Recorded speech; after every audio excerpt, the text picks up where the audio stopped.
The Kenya National Commission on Human Rights called out President Uhuru Kenyatta for failing to put into action a 10 billion shillings restorative justice fund meant to effect compensation for various victims and survivors of historical injustices.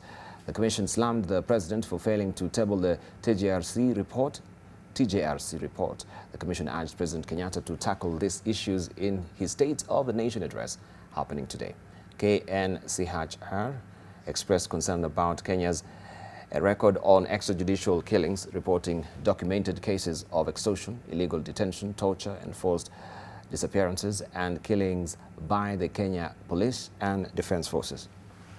To date, this fund is yet to be operationalized, and this hiatus is at the expense of thousands of survivors and victims who continue to suffer immense neglect and indeed feel traumatized.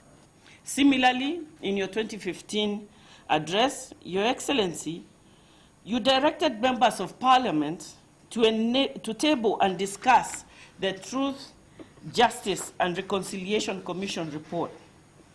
The Commission notes that 2 years later, the TJRC report is yet to see the light of day. And those are the basis of the stories that we'll be discussing this morning, and a raft of other issues as well. We'll be taking also a panoramic view of what is happening internationally much later in the course of the program. But for now, we want to go to a guest who are already here in the studio to tell us more about what they think or give us an update as well of what is happening in Laikipia and what they think about also the human rights condition here in Kenya. How are we treating Kenyans in the country? So we have with us Professor Noah Midamba, who is the Vice Chancellor of KCA University. Also we have with us Captain Collins Wanderi, is an advocate and security analyst. We have with us also Dr. Mustafa Yusuf Ali, who is a conflict resolution and national security expert, as well as Dr. Apollos Machira. Apollos Machira is a criminologist from Egerton University. Good morning, gentlemen. Morning. Right, let's begin with you, Dr. Apollos Machira from Laikipia. We just read the story of that particular suspect that was arraigned in court yesterday, and of course 2 others are still at large. Yeah, Give us the current update. Yeah, that guy was not arrested in Nyahururu. He was arrested in Kinamba, 48 kilometers away from Nyahururu town. And I think the police did a nice thing, because the boy was a bit stupid, because after killing the British, he carried his phone. So you can track the person using the phone that he carried. My only problem now is we still have a lot of conflicts in that area. But the big lunches are now secured, because the Deputy President launched a program of 200 National Police Reservists. And the 200 were actually praised, and the General Service were praised in the lunches, to secure lunches.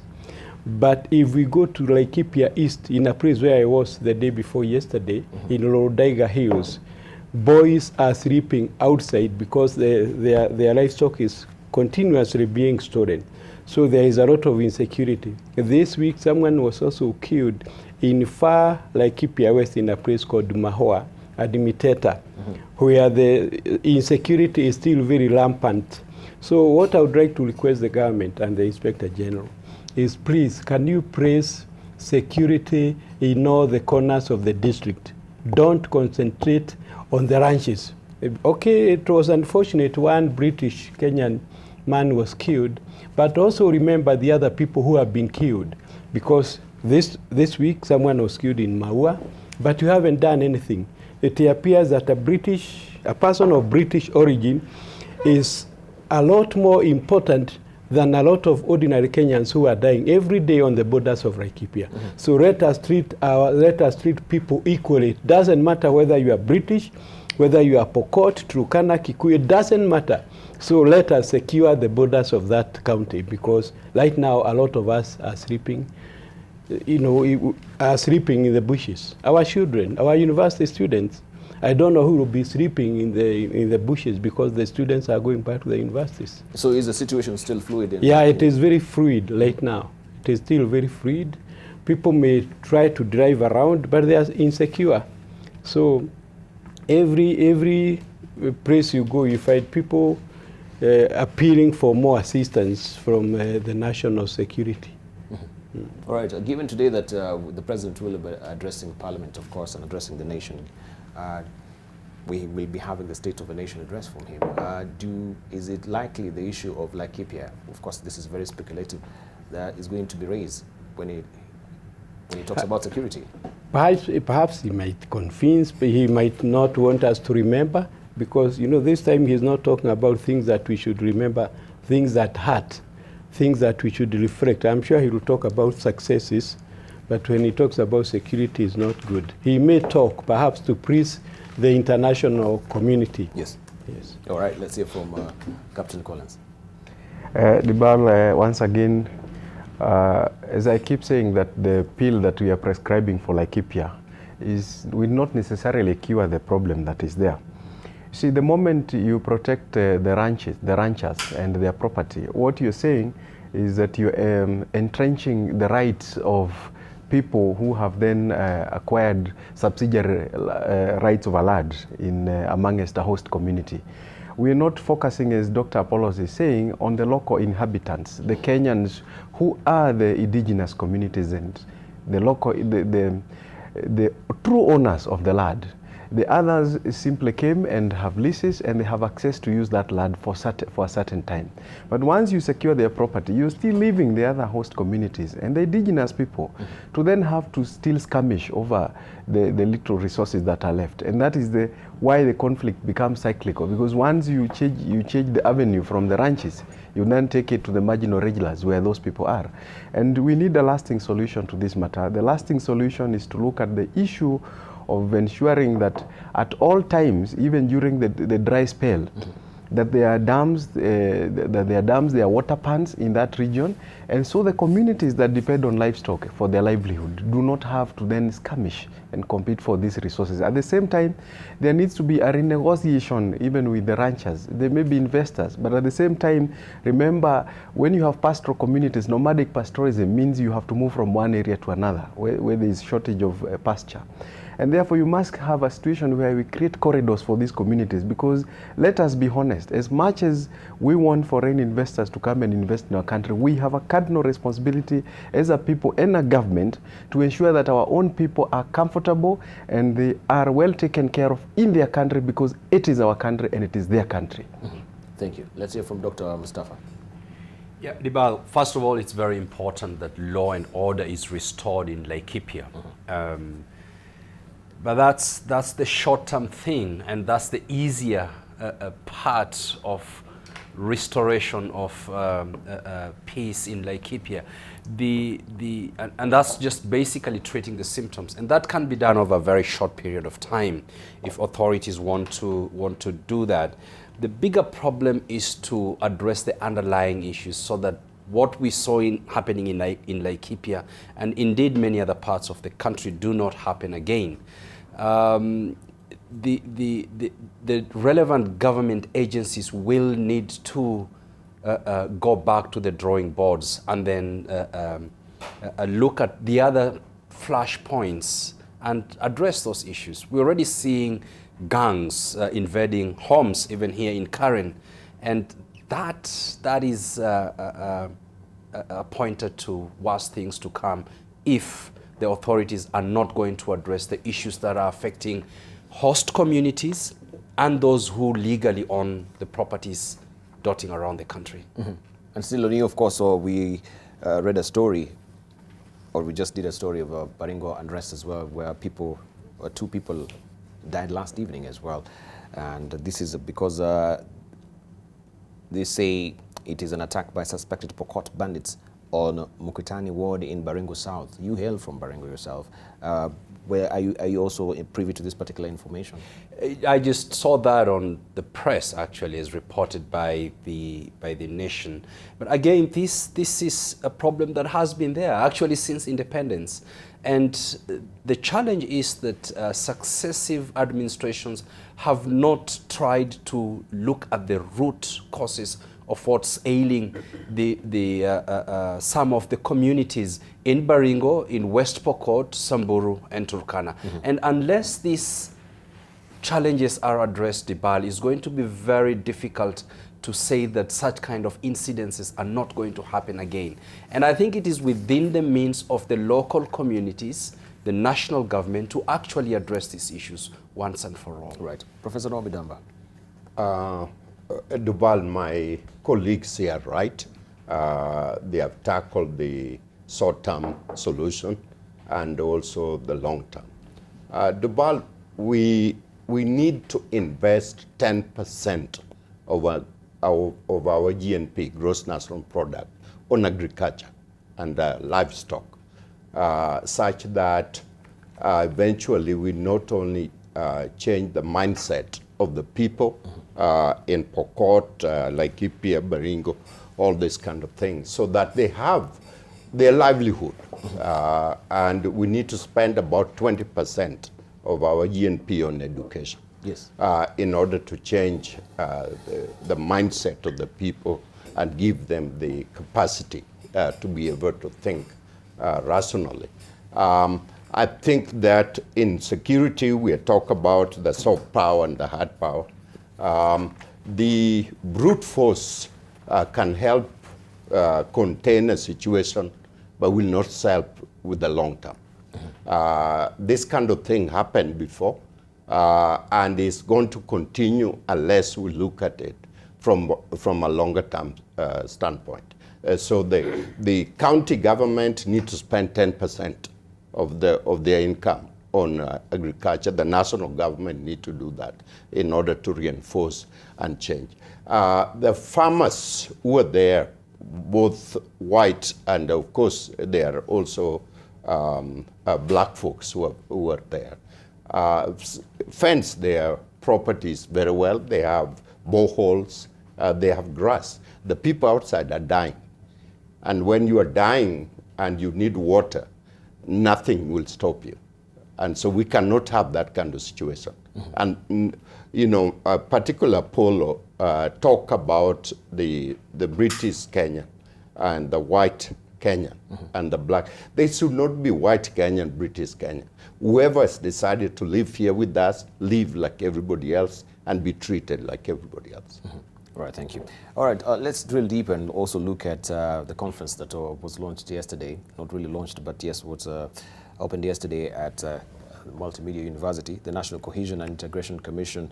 And they are saying that it is not easy to prosecute abusive leaders, as that is not really covered in the law. The commission launched a training of cohesion monitors and recording gadgets to be used across the country to monitor politicians during their rallies.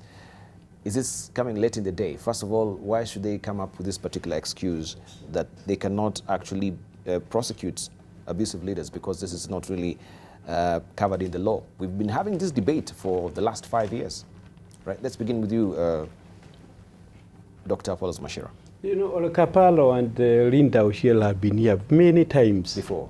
Yeah, yes. Many times, quoting in the hate speech, quoting what? Now they are saying they are not able. What have they been doing all this time? So why have they been arraigning these people in court in the first place? Why have they been shouting here with my friend leader here, or the Kaparo here, saying that they are going to prosecute hate? Then the director of public prosecution is now asking for how much? He is asking for 234 million to monitor polls so that he can monitor hate speech. So why has he also come late in the day to say he is now going out, the public prosecutor Tobiko, to monitor people who are talking badly? So why do we need that tiny sum of money, yet we know that that is not really covered in the law? Even if now they'll actually arraign these people in court, we'll say, of course, this is not really predicated in our constitution, right? So now he will now encourage the couriers, or the Sikhs, the Muthaiga Sikhs, Muthaiga Pangani Sikhs, and everybody else to talk overboard, and to start maybe from the very top. So this is very, very bad, because we are now going to nominations, and you see the temperatures. If you go to our towns in Nakuru, Nyeri, everywhere, the movements, and a lot of. Doctor, let's come to Captain Wanderi, because is this an exercise in futility? We also learned that NCIC is going to train policemen, at least in July, because of hate speech. Yet even if now they'll arraign these people in courts and prosecute them, we don't have the law to actually prosecute them, right? Or they can't be charged under it. It is shocking to listen to the chairman of the National Cohesion and Integration Commission claim that there is no law that backs their work. There are definitions of what hate speech is under the Act. There are also other offences under the Penal Code, Chapter 63 Laws of Kenya, which clearly spell out what kind of offence you'd be charged with if you incite ethnic hatred or cause animosity between communities, either ethnic communities or even on religious and racial grounds. The offences are there. What I have said consistently, that the problem in Kenya is not absence of the laws. It is the will to enforce. And you have people paid using public resources, sitting in very good offices, oak-paneled, air-conditioned offices, claiming that they are then unable to discharge the functions of those offices, and then shirking responsibility and expecting Kenyans to listen to them. I think by such admission, in fact, most of these people who admit such failure should in the first place resign, because it's not the absence of the law. We have seen in the past, and there has been note, if you look at what we call the flare-up counties, there are 22 counties around the country where the ethnic mix is such that you have to be very careful. Apart from the intercommunal animosity, which can be heightened by politics, there is also intracommunal within the counties. And we have seen those cases in Mandera, in Wajir, we have seen in places even like Narok, we have seen in places like Embu, as close as here in Nairobi, we have seen in Marsabit, and very many other counties. And we've seen even deployment in some of those places, the deployment of military forces to quell such animosity. It is happening now in Baringo, in parts of Saburu. What you're seeing is competition sometimes for power and resources has also ethnic undertones, and there is a lot of mobilization on the basis of ethnicity or clanism happening in very many places in the counties. Mr. Ole Kaparo did not need to wait, because this has been reported over and again by the media. The media has done a very good job by capturing people saying a number of things. But if they were there themselves, it's too late. They want to train people now. We've seen cases where evidence of what has been captured by media is rendered inadmissible. Yes. Where were his people? He would have trained these people a long time ago. He knows the election calendar. He knows the nomination process. And he knows the kind of mobilization that there is in this country. So too late in the day, Dr. Mustafa. Yeah, this damning admission by the chairperson of NCIC is an indictment to the NCIC itself. And I mean, Kenyans are obsessed with laws. There are existing laws that can actually respond to these kind of hate speeches that we've been seeing all along, all around, especially during this time when political leaders are moving around the country campaigning for electoral positions. Now, if then that is the case, Debarl, then NCIC should be disbanded. There is no point of such a commission staying put and drawing on taxpayers' money if it cannot do the work for which it was created for. And I think we have too many commissions in the country, then that should be the first to go. Right, too many commissions in the country, because also in the ministry, I think in Office of the President as well, we have a cohesion department, right? And we remember also in the Ministry of Justice as well, we had a national cohesion, and I don't know if it was a national cohesion department as well, and I still think is there as well. It is still there. So these are some of the departments which are still drawing money, and yet we wonder what they're doing so far in terms of... We also have the National Peace Committee in the Office of the President. Remember, we also have a counter-terrorism unit in the Office of the President, which does nothing. And someone called Lefred Dr. Kofia, and I'm a member of that committee. You remember you do nothing as well? I was appointed by Kinyua, the chief of chief of staff. I you're have a meeting very good rater. We have not met for 1.5 years. So I don't know what that office does. I don't know its work. Do you draw any allowance? We have never been constituted. We have never had a meeting. But I have a very beautiful letter, which I show around. Oh, beautiful letter. Yeah. But Dr. Kofia is always traveling. You call him, he's in Geneva, you know, attending conferences. So On what is this? counterterrorism, On counterterrorism. without a committee that was appointed. Maybe that's why he wants to go it alone. He doesn't want the committee, because the committee may start asking some of these travels. So some of these committees, national committees, are appointed by the State House. You wonder what they are for, but we have names. I think some of these committees are important, but I think they need to be to be reconstituted into one national committee so that it's lean, it can actually do the work. But we're talking about duplication of work here. That's right. None of So some of collapse them, all they're of very them. inconsequential because they're doing the same job. Precisely, right? precisely. And we don't get any reports from them. As precisely. And therefore, there is need to collapse all these committees that deals with cohesion, peace, hate speech into one so that they can do their work properly, that it's coordinated. Do you think the government is particularly intent to really have these committees or this particular, departments because of political appointments? Look at what we had with also the parastatal reforms. There was a task force that was given out, a task of going to actually come up with a report and see how they can collapse all these departments that we have and the parastatals into one. It was delivered to the president. Up to today, we've not seen anything happening within the parastatal sectors. We still have people being appointed as chairman of these parastatals as well. So are we also stashing a lot of money, you know, and to waste, coming up with reports, and we're not effecting it today? I think even this should be in the president's State of the Nation address today to tell us what really happened to this particular report. There is another report of a TGRC as well, which has not been effected today. 10 billion shillings that was stashed away as restorative justice for people who were, unfairly treated during this, the tenures or the regimes, the past regimes have not been effected as well. Remember Nyubakumi initiative by Kaguthi? Yes. In the office of the president. And he said he has a big office at the corner. Why was it set up? We never hear of it. Why, so... And why are they, if there was this particular conference that we had yesterday of monitoring and training, why can't we see all these particular departments coming together? You know, and we have a report also from Kaguthi himself telling us what the Nyubakumi initiative, how far it has come to. You know, they keep on writing papers. You remember he said he's writing a paper, another paper, another paper, another paper. What are these papers for? You know, Debarl, we know exactly what we need to do in this country, the challenges that we are facing.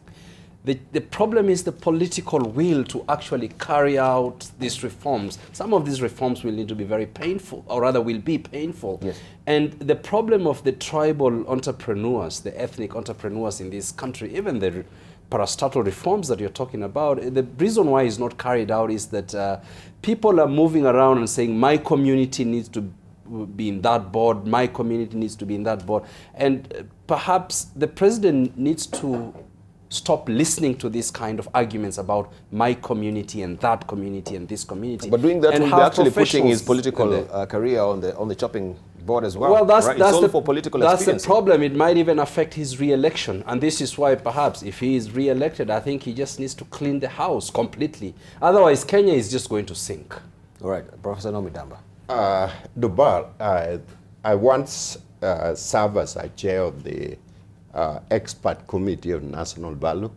I was appointed by Mutula Kilonzo and Amina Mohammed. Prior to that, there were about 100 people. Mutula Kilonzo, the senior? Yes, the senior. Okay.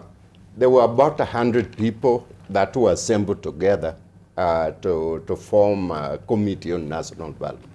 At the end, they wanted to create a commission.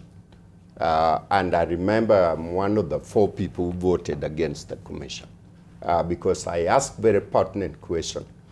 Put together all these commissions we have in the country. What is it costing Kenya per day, per month? Mm-hmm. And the answer was it's costing 100 million per day, not per month, when you put them all together. 100 million per day. 100 million per day. Now, so the issue is, what is the outcome? What is the value added to the country? I serve on several national committees in the United States. I serve in the state of Ohio on the governor task force. But the governor task force outcome is all interwoven with the strategic plan that the governor have and reported to the citizen on a regular basis. And we come in as an ad hoc committee, not a permanent committee. Ad hoc committee, we do our work, then you go home, you do something else. Why are these people commissioned?